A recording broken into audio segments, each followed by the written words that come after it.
Now it is my honor to introduce a 2019 Leopold Memorial Award and Medal recipient, Alan Wentz. Alan has been a member of the Wildlife Society since 1967, and he served as president in 1992 and 93. After a few years on the faculty of South Dakota State University, his work focused on policy when he was employed by the National Wildlife Federation. Following 2 years as assistant secretary for the Kansas Department of Wildlife and Parks, Alan began his 20-year career with Ducks Unlimited in 1991. He helped secure the restoration and protection of millions of acres of wetland, helped oversee the Mexican operations, worked closely with Canadian operations, and continued work on the North American Wetlands Conservation Act. Thank you, Alan, for your important contributions to wildlife management and the Wildlife Society. Given your reliance on science for your policy work, I'm looking forward to your words of wisdom on science and its responsibility for wildlife policy. Thank you, Gary. I'm going to be discussing science and wildlife policy for the next few minutes. Mostly I'm going to be talking about some of my personal experiences as examples. These are just a few short stories, and they're all true. I don't know about the rest of you, but my inbox and mail are cluttered every day with the idea that the public is supporting science more than ever, and that science and public policy are nearly inseparable. It's been a long time coming, but perhaps the anti-science stance of some congressional and administrative officials is working for those of us who understand that wildlife science and policy have always been joined at the hip. I had a couple uncles who were farmers, and they gave me free range of their Ohio farms whenever I wanted it.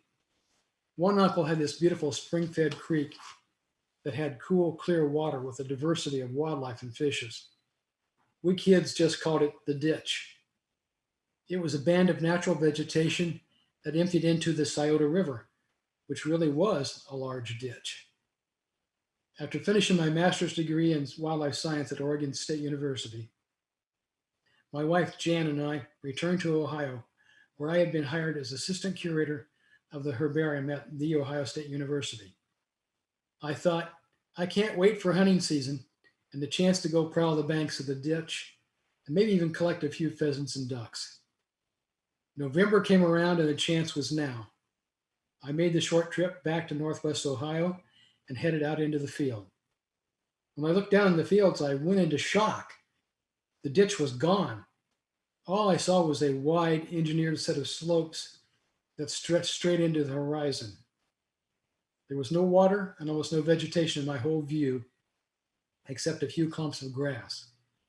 As I dragged myself forward, a cottontail burst into a run from somewhere and went directly away from me. I threw the shotgun into my shoulder and I had the rabbit in my sights. I stopped. I lowered the shotgun.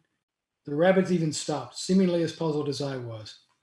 All those plants and wild animals were just gone. The spring had stopped flowing. The U.S. Department of Agriculture had finally talked my uncle into straightening out the ditch, eliminating all that unsightly vegetation and the last of the trees, and making the place into a production at all costs farm. The land had been victimized by Public Law 566 and federal dollars for the sake of a few more acres of corn. And I was changed forever by that experience. I knew then and there that being a scientist naturalist was still my plan. But my goal was to stop the habitat destruction I saw on my uncle's farm, every place else. Somehow I knew that facts and science would be useful in slowing, stopping, and maybe even reversing the damage that was being done to natural resources by big government and others who simply were interested in more dollars. I felt a professional obligation to share what I had seen. Little did I know that that obligation would develop into a central theme for my professional and personal life. This was a seminal experience for me. I know others who have had such experiences, but at the time, I did not realize the long-term impact it would have. One of the unique things about our nation is the role that private citizens have in developing and fostering policy and law. Defining the need for new laws or even developing operational policies that result in broadly applied laws have long been traditions in the U.S. No doubt everyone here knows about the work of groups like the National Wildlife Federation, Boone and Crockett Club, Environmental Defense Fund, Theodore Roosevelt Conservation Partnership, and others in policy and law. But there are hundreds of such groups at the local, regional, national, and international levels in the US alone. You probably don't think much about the numerous hunting clubs and their influence on policy and law. These groups exist in abundance across the continent, and they have significant influence on many of the things we call policy. For instance, the Winus Point Shooting Club on Sandusky Bay in the southwest corner of Lake Erie is one such place. Winus Point was chartered and has been in continuous operation since 1856. Like most such places, this is more than a hunting club. Its history has been documented in a recent book written by Todd Sedgwick and Roy Kroll. Todd is a club member and served as U.S. ambassador to the Slovak Republic under President Obama. And Roy managed operations at Winus Point for 25 years. During its more than 160 years in existence, Winus Point has led the way in regulating bag limits, stopping spring hunting and market hunting, limiting the equipment that is used for hunting, and establishing a strong base of managing natural resources through basic and applied science to protect and conserve waterfowl and other habitats. Their most recent venture was the establishment of the Winus Point Marsh Conservancy to protect other remaining wetlands and adjoining uplands around Sandusky Bay. They are doing this by working with other clubs and landowners. Along the way, Winus Point has funded and hosted more than 50 advanced research studies that have resulted in graduate degrees from several major universities in the Great Lakes region. Their sponsored studies have looked into the long-term marsh management that resulted in maintaining historic vegetation types and nearly eliminated many of the invasive plant species that the bay has in abundance. They also funded several of the earliest long-term studies into the impact of pesticides on natural marsh systems. Many clubs like Winus Point have wildlife professionals working for them, often as the manager. The actions of the club and its members provide citizen leadership that encourages laws and regulations related to policies for wildlife. If you want the full story on Winus Point, buy the book. It's well worth it. The toxicity of lead to living organisms has long been known to be a problem. George Bird Grinnell first told sportsmen about that problem in Forest and Stream magazine in 1894. Frank Belrose documented that lead shot was annually killing at least 2 to 3% of all ducks and geese in 1959. But little was done about these deaths of millions of waterfowl until an effective alternative shot was developed and made available for use in hunting. My own enlightenment about this came as a result of the discovery by the South Dakota Department of Game, Fish, and Parks that many of the supposedly wounded birds they were collecting at the end of the hunting season were not wounded at all, but rather the victims of lead poisoning from the ingestion of lead shot in their search for food. Seeing a dying duck or goose so sick it cannot hold its head up is not a pleasant experience. And any thinking hunter who sees this would have to wonder if it was ethical to continue shooting lead, especially when an alternative existed. By the early 1980s, I was employed by the National Wildlife Federation in Washington, D.C., and we were working with like-minded state wildlife agencies and professionals at the U.S. Fish and Wildlife Service to encourage more sportsmen to convert to steel shot for waterfowl hunting. 37 state wildlife agencies, branches of the Fish and Wildlife Service, the Federal Cartridge Corporation, and other responsible conservationists joined us in that effort. We quickly learned two things. First, lead poisoning was a national, international problem for all waterfowl and other species. And anything short of a nationwide ban on lead shot for hunting was failure. Second, there was significant opposition to such a plan. But we were persistent. many states began banning lead shot as research mounted over the significance of poisoned waterfowl, bald eagles, and other species. Two flyway councils called for flyway-wide bans. Strong demands for bans came from brave biologists in the Fish and Wildlife Service and state agencies. Despite the evidence and partial bans, the Department of Interior leadership refused to consider a nationwide ban. This became national news in conservation. It even made the front page of the Washington Post. Eventually, NWF filed suit in federal court against the Department of Interior and the U.S. Fish and Wildlife Service under the Migratory Bird Treaty Act, the Bald Eagle Protection Act, the Endangered Species Act, and the National Environmental Policy Act.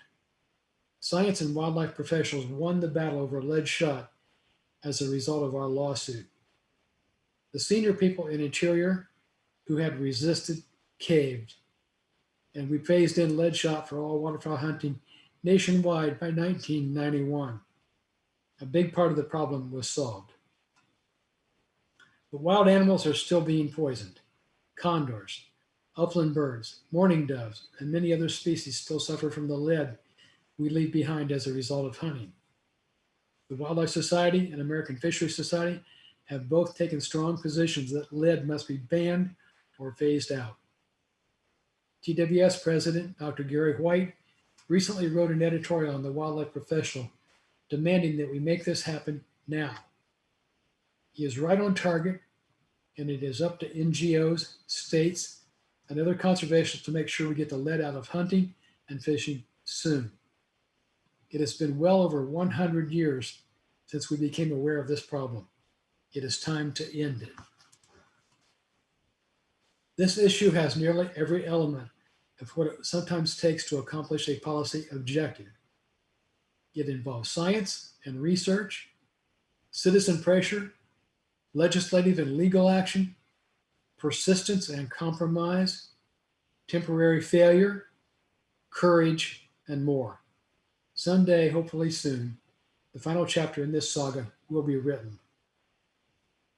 I had planned to speak about the impact of this current administration on migratory bird laws and regulations as another major challenge. But luckily, in mid-August, the courts have fixed that problem for us. I suspect you all know the story of how the solicitor of the Department of Interior, in a bald-faced attempt to rewrite the Migratory Bird Treaty Act, wiped away 100 years of commonly understood federal wildlife law on take, aka killing, of federally protected migratory birds. This now infamous solicitor's opinion indicated no violation occurred unless the bird was killed on purpose, rather than by incidental take, such as when open oil pits remain uncovered and birds land in them and die. Federal Judge Valerie Caproni opened her opinion with a literary reference that is perfectly clear when she said, "It is not only a sin to kill a mockingbird, it is also a crime," and then proceeded in her 31-page opinion to detail why the solicitor's opinion was hokum. This one was personal for me, since I recently wrote a chapter on migratory wildlife law for the Boone and Crockett Club's book on wildlife law and policy. I referred to the MBTA as the granddaddy of federal wildlife law, meaning that it set the gold standard for clarity in its language that has stood for a century, and other laws have been drafted with a nod to that language. The solicitor's opinion not only undercut the law, it personally offended me. It also offended numerous past leaders of the Fish and Wildlife Service, high former officials in the Department of Interior, and nearly every single conservation organization in existence. Several of those groups went to federal court to reverse that opinion, which the Department of Interior and Fish and Wildlife Service is attempting to codify with a new regulation in the Code of Federal Regulations. This is about as blatant an attempt to subvert the intention of Congress as you can find. Unfortunately, it is not the first time such a thing has happened, nor is it likely to be the last. Hopefully, the Department of Interior will drop their regulation attempt and return to former enforcement efforts. But in case they continue down this road in some other half-baked plan, I encourage you all to keep an eye on it. It does serve as another lesson for all of us about policy. Just because law is passed, it doesn't mean the struggle is over. One of the most important functions of any not-for-profit organization is to serve as a watchdog over what government is doing and to be prepared to scream wolf when bad actors think they can get away with butchering the law. I mentioned the new Boone and Crockett book on policy and law. I hope you all add that to your personal library as the best book on this topic in existence. It's very comprehensive and written by editors and authors who are today leading all sorts of wildlife organizations. 35 years ago, the conservation community entered the occasional brawls over the U.S. Farm Bill. The community sought and established several major provisions in the Farm Bill that still exist in one form or another today. One of those conservation provisions almost missed the boat due to my personal neglect. Dr. Bob Davison and I were making the rounds of Capitol Hill. We had an appointment with Alec Eccles, who was a key staffer to U.S. Senator Robert Kasten, Republican of Wisconsin, at the time. We made our pitch, and Alex asked us if we had anything else that the senator could help us with. It just so happened that we had been discussing something we called Swamp Buster that would result in the protection of all types of wetlands in farmlands. The idea was to include a provision in the Farm Bill that would basically eliminate agricultural subsidies and other federal payments to producers who change the hydrology of wetlands on agricultural landscapes. Well, Alex liked it. In fact, he got Senator Kasten to join us, and we floated our idea directly to the senator. The senator said he thought that would be something his Wisconsin constituents would support. And he told us, write up the proper legislative language, and I will introduce it and get Senate co-sponsors. We were floored, but we agreed. As an afterthought, he said we would need to find a strong House member to sponsor it in the House of Representatives. We reluctantly said okay and went on to our next appointment. 2 days later, my phone rang, and it was Alex. He said, "Alan, where is that language? We need it now." I told him he would have it in a couple hours. I hastily got some of my NWF team members together, and we wrote the language, including the first definition of a wetland to appear in actual law rather than regulations. I had it hand delivered to Alex that afternoon. Recalling the rest of the deal about a House sponsor, I visited a friend of mine who I knew from my South Dakota days, Congressman Tom Daschle, Democrat from South Dakota. Tom said he would be happy to look at our language, so I sent it to him that same day. I was aware that prairie pothole wetlands and farming were hot issues in South Dakota. But much to my surprise, Tom said, "Sure, let's give it a try." There's a lot more language, a lot more detail, but that language we drafted made it into the 1985 Farm Bill intact, and it has lasted 35 years. Although there have been some modifications that USDA did not like at all. But Swamp Buster has continued to protect wetlands nationwide, and it mostly came about as a result of friends like Alec Eccles, Robert Kasten, and Tom Daschle, who were also willing to be bipartisan about natural resources. The moral of this story is always be prepared for the unexpected and take advantage of it whenever possible. And in dealing with legislators and federal agencies, it happens more than you might think. Hopefully, you all know by now that the Great American Outdoors Act is now law. That act accomplished something that conservationists have hoped and wished for decades. It will automatically appropriate the annual funding from the Land and Water Conservation Fund. That will help with land acquisition, maintenance of refuges and parks, and other purposes. I don't know if the passage should just be attributed to the cumulative weight of decades of work by the community, intelligent renaming of the act to mimic Making America Great, oil company support, or a miracle. But always remember, hard work is usually necessary, and hope and wishes are not strategies for accomplishing a policy objective. Over the course of my career, society has changed, where everyone once received similar, less biased, and more factually reliable news from their local newspaper and a few big TV networks.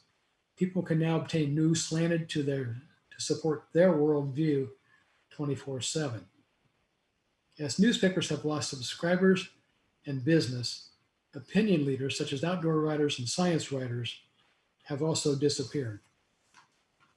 It used to be that we would comment that everyone who buys a hunting or fishing license suddenly becomes an expert, and they love to tell wildlife agencies how to do their business.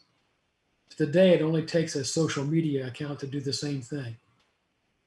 The wildlife profession has responded by adopting marketing and communication strategies to reach more diverse segments of the human population, thereby making research by human dimensions professionals more critical for policy victories. I have no doubt we will become more successful at policy work from these efforts, but it is going to require all wildlife professionals to modify their approach. Thank you. Thank you, Alan, for that insightful presentation. You have given us a lot to think about on why TWS must keep our science scientific. The most fun thing I've gotten to do this year as president of the Wildlife Society was to phone John Organ on a Saturday evening back in late May and inform him he is the recipient of the 2020 Leopold Award. I got to know John in the 1980s when he invited me to do a workshop on some of the latest quantitative methods for researchers in the Northeast region of the U.S. Fish and Wildlife Service. Dr. Organ was the wildlife program chief of the Federal Aid Division and sought to increase the quantitative skills of the people he was funding. I was impressed at how determined he was to increase their skill sets. John spent 35 years with the U.S. Fish and Wildlife Service, serving as a research ecologist, identifying lands for inclusion in the National Wildlife Refuge System, overseeing projects in the Northeast funded by the Federal Aid and Wildlife Restoration Program and the Endangered Species Act, and leading the Division of Wildlife and Sport Fishery Restoration. He retired last year as chief of the U.S. Geological Survey's Cooperative Fish and Wildlife Research Unit program, where I'm sure many of you in the audience got a chance to meet him. John received his master's and PhD program degrees from the University of Massachusetts, and he continues to serve as an adjunct associate professor there and at Michigan State University, and a permanent invited professor at the Universidad Andrés Bello in Chile. A member of the Wildlife Society since 1979, he has held several positions, including serving as president from 2006 to 2007. John is particularly recognized for his work developing the idea of the North American model of wildlife conservation, a set of principles collectively representing the United States and Canada's unique approach to wildlife management. Familiarity with the model is now required training in university wildlife biology curricula.